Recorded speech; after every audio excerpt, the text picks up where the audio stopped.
Hello friends, today in this video I will show you how to freeze a table format size in MS Word.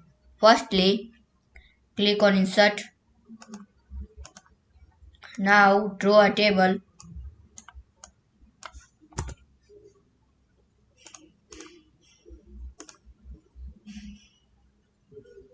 Now double click on it and size 16 and select this one and click layer out.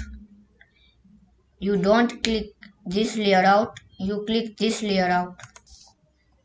Now select exactly and click on OK. Again click on properties. Now click on table. Now click on options. Now unselect this one and OK. Click on OK. Again click on OK. Now